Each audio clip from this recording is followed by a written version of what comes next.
Hey, you busy? Mm-mm. Okay, let me run something past you real quick.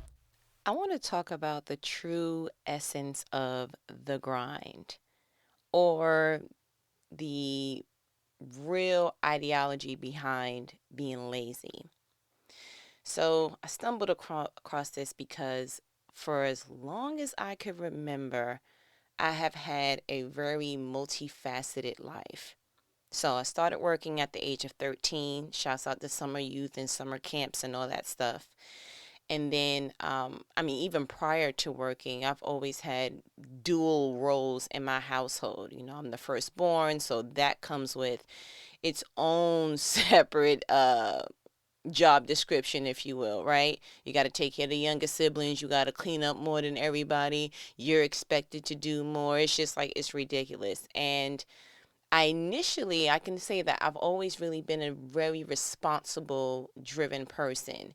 And so I guess when my mother and her friends or whatever would see that, it was like, oh, she's walking her little brother to school, making sure that he's taken care of. Hey, add my son to the list.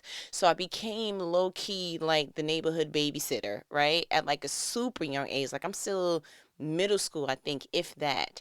And now that I think about it, why did y'all even trust me? Like I wasn't even brushing my teeth good. But anyway, let's just move on. I don't want to talk about my grandbaby. Um, because I am somebody's grandbaby. But I was thinking about like just the path that I took with work, right? Because work ethic is not something that's taught to you. Or that's passed down to you. I truly believe it's taught. I truly believe that you either observe someone in your household and you start to pick up, oh, that's hard work. Um, so when I went to high school, that's the only time I think that I did not work because it was truly like focus on your grades because high school is imperative. You need these particular grades to get into college, right? But once I went to college, I was the only one like in my crew that was working a full-time job in the morning, going had a full course. I was full-time student at night. I mean, like it was no room to breathe. Like I literally remember having I was working in the city in Manhattan. I'm from New York, right? You remember. And my work schedule was 9 to 5, and then my school schedule was, I think, 5:55 to 8:30. Sometimes colleges be having those weird start times, like why 55? But whatever. Um, and like literally, that was my Monday through Friday. And then I think I also had like maybe 1 or 2 weekend classes. You're trying to go ahead and take the prerequisites and get them out the way because you want to finish in at least a decade, right? And so I think because that portion of my life took a lot of me. It took a lot to remember why I was working so hard. And I remember having a conversation with my mother at that age when I was in college and doing all that. And my friends would be like, yo, we going out and what you doing? I'm like typing a paper. Like I felt like a super square, right? Like put the L on my head. Like I felt like a loser. And I remember calling my mom and I'm like, why do I work so hard? Like, what's the point of all this?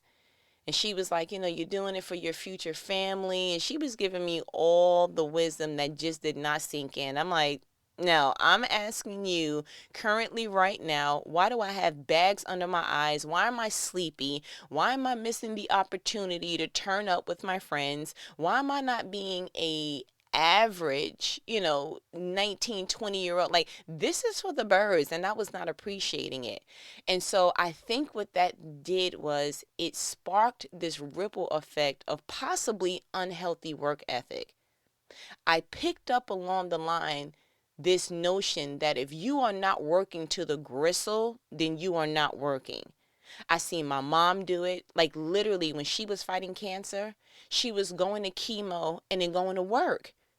I I don't know how she did it, but I watched unhealthy work ethic and then it was taught to me. And then when I had the red flag of something is off, it was like, no, this is very much how you're supposed to do it.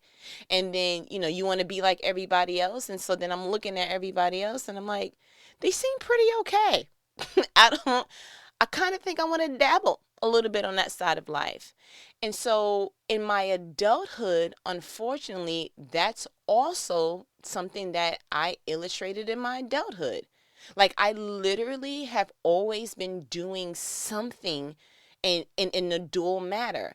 So if I'm working a regular job, I'm doing Uber on the side. If I have this, that, and the third going on, like, my hands were always busy. And then it came to the point that if I were not maximally busy, then I felt like I was doing something wrong. And it wasn't until lately, once I got over, because you already know that particular level of intensity and quote unquote grind, people don't tell you it brings upon different, that work ethic brings upon different diagnoses. Okay. And so for me, and I don't know if it was stemmed from that, but I at that time was suffering from hypothyroidism. My body was like, oh, you want to hurry up, hurry up, hurry up everywhere you go. You want to keep going, going, don't stop. Cool. Then we got the message. And so that's what we're going to do. So hypothyroidism was essentially my body was mimicking as if I was running a marathon. I was losing weight fast and I didn't mean to. I was sweating when I was just sitting down, had rapid everything. And it was just like, whoa. And before I became wise, I just thought, oh, okay, well, maybe this is hereditary. I didn't really put two and two together. It wasn't until after getting healed from that, after seeing that, you know what, this may not be a healthy pace for me, that I started craving a more settled life. And I'm gonna be transparent with you. I struggled from time to time with the fact, what is true work ethic? Because when you listen to like certain motivational speakers, or I mean, you can just randomly go on YouTube and it's you got to work hard and, you got to grind. And you even got that t shirt line that sleep is for suckers. And so it starts to, penetrate your mind on what is the true grind. Am I supposed to sacrifice super sleep like I'm in college and I have midterms? Like, everyone's telling you to work hard, but no one's telling you what that looks like on a healthy scale. You see people touring and, celebrities doing whatever. And then on the flip side, you see they're in the hospital for dehydration, right? That they're in the hospital for this, that, and the third. They got to cancel whatever show because of whatever ailment. Like, no one is being real and saying, hey, that level of intensity, that definition and execution of grind, it comes with a cost. And so either you're going to take your time with the grind, or we're going to give you some time to heal from the grind. And so I was just sitting here with God and I'm just like, listen, I know that I'm far from lazy, which I had to go ahead and battle with too, because I had a mother who was low key a workaholic, her work ethic unmatched. I give her that.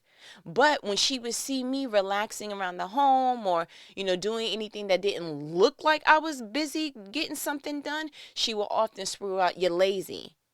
And so what I know about childhood is sometimes you continue to play the lyrics of somebody else's song for your life. So even when I wanted to relax, I would hear the lyric of "You're lazy." And so I would get back up and start, on my Sonic the Hedgehog. And it's like, really? Was that the way to do that? Or did it just mean, go ahead and wash that laundry? It's getting out of control. It didn't mean go ahead and move 5 mountains and be back in time to get your kids from daycare. Like, what are you doing? You're taking this way out of proportion. So I took a moment and I sat with God and I'm like, can you help me identify true work ethic? I don't want to fall between the modern times of this is how you grind, ain't no sleepers for suckers, and no, I don't want to sacrifice so much that I sacrifice my health and I sacrifice my family time and the things that are important to me because I'm trying to quote unquote grind. So when I was talking to God about that, I was like, can you just show me? First, he was like, all right, let's just go ahead and define lazy so we can go ahead and take that out your vocabulary, right? So I was like, oh, okay, don't mind if I do. So just going to the regular Google, I call in the Bishop New Oxford, American Dictionary. It says that, and I want to give it to you clearly. So lazy, the first definition is unwilling to work or use energy. So that washed a lot off for me. I was like, oh, No, I'm not unwilling. I'm actually a little bit too willing. Like, I got to be reminded, like, you're stretching yourself again. Okay, great. So I'm going to go ahead and just knock lazy, and that lyric that was played in my childhood, I'm going to knock that completely out the park. That's no longer identified as me. I'm clear that that's not what it is. And so when I was asking God, like, okay, we went ahead and got the lazy out the way. I was like, can you show me work ethic? And he was like, excuse me, that's how I introduced you to myself. I started Genesis off letting you see my work ethic. I was like, you know what? You God, you real clever. I didn't even put the two and two together. I know I talked about Genesis before, but not on that level. So this time he gave it to me through a lens of read it. And at this time that you read it, I want you to read it and identify my work ethic, reminding yourself that I'm God. I can possibly do all the things in the whole entire world in one day, but I want you to watch how I did it. And I want you to do what a lot of people are failing to do. I want you to mimic me on earth. I was like, whoa. So I'm going to go ahead and do exactly that. So let's just take it from the top. Genesis 1, verse 1. In the beginning, God created the heavens and the earth. 2. The earth was formless and empty, and darkness covered the deep waters, and the Spirit of the Lord was hovering over the surface of the waters. 3. Then God said, let there be light, and there was light. 4. And God saw that the light was good. Then he separated the light from the darkness. 5. God called the light day, and the darkness night. And evening passed and morning came, marking the first day. Mind blown. Like, seriously, I know that's probably simplistic to you, but my mind blown. You mean to tell me on the first day, and I'm not trying to minimize God, I'm just going through the lens that he showed me. He literally just created light. That was it. It's the equivalent to walking up to a store, because he was hovering over the surface, walking up to a store that you would potentially want to go ahead and gut out and make it your own. Looking at the window from the outside, just kind of, okay. Walking inside of the establishment, turning on the light, looking around, pretty good. Turning it back off and going home. Imagine coming back home and they're like, what you do for the day? I turned on the light. Uh, mm-hmm. What else? Yeah, I turned on the light. Oh, right. Like you see how that looks completely different? Like, simplistic. I don't want to disrespect you guys. Simplistic, but okay. So he was like, yeah, I turned on the light for the first day. Oh, okay. So let's move on. Verse 6. Then God said, let there be a space between the waters to separate the waters of the heavens from the waters of the earth. 7. And that is what happened. God made this space to separate the waters of the earth from the waters of the heavens. 8. God called the space sky. And evening passed and morning came, marking the second day. Oh, so keeping the whole establishment and analogy going. So he literally walked in the bathroom, turned on the water, saw that it was working, and was like, let's separate the water from the toilet, then the water of the sink. Oh, it works. Cool. All right, I'm out. Oh my goodness. Okay. Wow. Slow start, but I see what you're doing there, God. Let's keep reading. 3, or the third point, verse 9. Then God said, let the waters beneath the sky flow together into one place so dry ground may appear. And that is what happened. 10. God called the dry ground land and the water sea. And God saw that it was good. 11. Then God said, let the land sprout with vegetation, every sort of seed-bearing plant and trees that grow seed-bearing fruit. These seeds will then produce the kinds of plants and trees from which they came. And that is what happened. 12. The land produced vegetation, all sorts of seed-bearing plants and trees with seed-bearing fruit. Their seeds produced plants and trees of the same kind. And God saw that it was good. 13. And evening passed and morning came, marking the third day. Oh. So what that would look like in real time is God went grocery shopping. Right? Like he just said, oh, okay, let's just separate the land and the sea. Oh, that's cute. Matter of fact, in land, let's go ahead and just, start the vegetation. Let me just put the seeds down so that they can go ahead and take the work off of my hands for having to repeat this process. Let's just make it that what I produce with the vegetation, it could then later on produce for itself. That says a lot for, moms and dads who you cooking and you slaying it. Your kids is age appropriate to start putting some stuff together. Listen, show them how to make tuna fish, okay? No. You go ahead and show them how to make the mean turkey and cheese sandwich.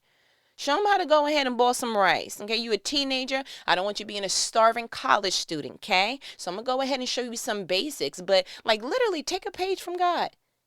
He literally said, okay, I'm not going to be doing all the work. Some of the stuff that I'm creating and some of the stuff that I'm going ahead and do, yeah, it's going to learn how to do it itself so that I don't have to continuously be pulled on. Yeah, supervisors, okay? You are not successful if when you miss a day, your whole team or your unit or department, what have you, just pretty much crumbles because you're not there. If you have built something where your presence is always needed in order for it to stand, you pretty much failed a little bit. Just a little bit. I don't want to say the failed word too harshly, but yeah, it needs some tweaking. Because we can clearly see right here that God was like, listen, y'all not going to keep pulling on me like, God, we need apples. God, we need oranges. I'm going to do this one and done. And then it's going to repeat and just replicate what I've done. No, I'm creating stuff so that it can then produce on its level, its same kind. I'm not asking you to do nothing outrageous. I'm not asking humans to go ahead and birth tigers. I'm just saying to the vegetation, listen, whoever you are, whatever you do, replicate that. Okay? So bananas, I'm going to need you to do what bananas do. Oranges, you got it? Okay. Cucumbers, you want? Carrots, what you doing over there? Okay, cool. Yeah, so y'all all know y'all roles? Cool. So I'm going to go ahead and go back to heaven, okay, great? And y'all going to do what I intended for you to do on earth. I mean, mind blown. When you read it through a different lens, it's mind blown. And that was just the third day. You would think, God, you could have did all this on the first day. He's like, no, I'm trying to show you work ethic because y'all got it twisted there on earth. This is how God talks to me. He was like, I don't know what y'all doing. I'm floored. You mind blown? I'm mind blown. Because as soon as you open up the Bible, I'm showing you how to do it. You asking people, what would Jesus do? Look what God is doing. Okay? Let's move on. Verse 14. Then God said, let lights appear in the sky to separate the day from night. Let them be signs to mark the seasons, days, and years. 15. Let these lights in the sky shine down on earth. And that is what happened. 16. God made two great lights, the larger one to govern the day and the smaller one to govern the night. He also made the stars. 17. God set these lights in the sky to light the earth. 18. To govern the day and night and to separate the light from the darkness, and God saw that it was good. 19. And evening passed and morning came, marking the fourth day. Do you see? Amazing. Amazing. He literally was like, you know what? Let me go back to step one. I know I played with the light situation a little bit. Let me just start, putting some receding lights, putting a different wattage in the bathroom. But the kitchen, that needs a different wattage. And just playing around with the notion of what he built upon what he already built, because he knew, okay, so y'all going to need some indications of change, because that's what life is about. So I'm going to give you something that's going to help you understand seasons, days, and years, okay? And then because I don't want to keep coming down from my throne and turning this light switch on and off, I'm going to go ahead and put two big people in charge. I'm going to put the sun in charge for the daytime. I'm going to put the moon moon in charge of the nighttime. And I'm going to make these little bitty stars just in case the moon ain't doing what it's supposed to do. Y'all don't have to suffer. So we'll go ahead and just, do a little bit of this, a little bit of that. Dabbled. Okay, cute. Okay, I'm out. That's it. You mean to tell me we on the fourth day and God is still taking it easy? Like he's doing something, but it's not looking like, he's down to the gristle and, he's sacrificing sleep. No, this looks very much doable. It looks manageable, doesn't it? How does your to-do list look?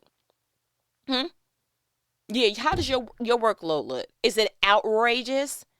Is it enough for a country to go ahead and have to disperse your workload because that's not made for one person? Right. Like, look at God's to-do list. Doesn't it look like I'm taking a deep breath? Like, that looks doable. Like, I don't want to be God or nothing. That's a hard job. Shouts out to you. But it looks doable. So let's go ahead and move on. 20. Then God said, let the waters swarm with fish and other life. Let the skies be filled with birds of every kind. 21.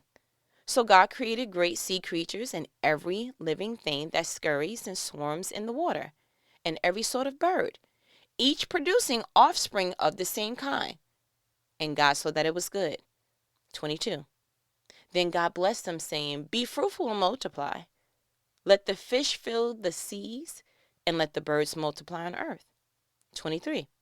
And evening passed and morning came, marking the fifth day. Now, this is what I'm noticing about God when it's picking up momentum. He's like, listen, I'm not shy of hard work, right? But I'm not going to continue to work hard. I'm not going to continue to struggle and stay in that initiative stage, in that initiative vein, right? If I'm going to go ahead and create everything that's in the sea and every sort of bird, like, do you know how many species of bird there is? I think last I checked, it was an astronomical number. It was like, what? That took a while. God is like, yes, I'm not shy of hard work, but we're not going to continue to work on that particular level for my entire thronage. Like, y'all can have a nice day. If you think that I'm going to come off this throne every time and just recreate birds, no. So I'm going to do what I did with vegetation. I'm going to go ahead and let them know. Nemo, okay. Toucan Sam, yeah. I need y'all to go ahead and make sure that y'all producing. Like, I did the first job for y'all, okay. I went ahead and I created male and female so y'all can go ahead and do what needs to be done so we can get what we need, okay, great? Okay, so, but after this, do not expect me to come down and work in this same vein. I'm sorry. No, I'm hiring y'all as vice presidents of the earth, Loki, and I need you to produce who you are, okay? Reproduce that. Yeah, the president of the company doesn't come back down and struggle and toil like they're starting the company from scratch. No, you start to hire some people to reproduce the plan that you laid out, right? I'm like, God, I promise you, I didn't look at Genesis this way. And he's like, right, that's why I told you to come back because, again, I don't know what y'all doing. 24. Then God said, let the earth produce every sort of animal, each producing offspring of the same kind, livestock, small animals that scurry along the ground, and wild animals. And that is what happened. 25. God made all sorts of wild animals, livestock, and small animals, each able to produce offspring of the same kind. And God saw that it was good. 26. Then God said, let us make human beings in our image to be like us. Hey, God. They will reign over the fish in the sea, the birds in the sky, the livestock, all the wild animals on earth, and the small animals that scurry along the ground. 27. So God created human beings in his own image. In the image of God, he created them. Male and female, he created them. 28. Then God blessed them and said, be fruitful and multiply. Fill the earth and govern it. Reign over the fish in the sea, the birds in the sky, and all the animals that scurry along the ground. 29. Then God said, look, I have given you every seed-bearing plant throughout the earth and all the fruit trees for your food. Yummy delicious, aka vegetarian, but we ain't going to talk about it. 30. And I have given every green plant as food for all the wild animals, the birds in the sky and the small animals that scurry along the ground, everything that has life. And this is what happened. 31. Then God looked over all he made and saw that it was very good. And evening passed and morning came, marking the sixth day. Wow. But hold on. I want to go ahead and go to the next chapter real quick. Genesis 2. We're just going to read the first 4 verses. So the creation of the heavens and the earth and everything in them was completed. 2. On the seventh day, God had finished his work of creation, so he rested from all his work. 3. And God blessed the seventh day and declared it holy, because it was the day when he rested from all his work of creation. 4. This is the account of the creation of the heavens and the earth. Man, I tell you what. I tell you what. If his work ethic was like, I look at it almost like a snowball. It started off a little snowflakey. Oh, okay. And then it grew a little momentum. And then it grew more, enough for us to make a good, solid snowman real quick, right? And then once he went ahead and said, okay, I'm good now, he rested. Some of us have such a busy work week, Monday through Friday, and they got the nerve Saturday and Sunday to be ripping and running because you're trying to catch up. And whoa. And a lot of us are not, I'm not pointing at you, because I know we're not talking about you. Okay. But a lot of people are not out. Everyone's not clubbing, right? We're not lounging. Everyone is not trying to do the turn up. But it is either A, you're picking up overtime, right? Or B, you're trying to go ahead and clean the house from top to bottom because you haven't been managing it from Monday through Friday, right? Or you're trying to catch up on, it's just a catch up. So that's why when Monday comes, everyone has the Monday blues, and it's like, man, how was your weekend? Not long enough. Well, it would have been.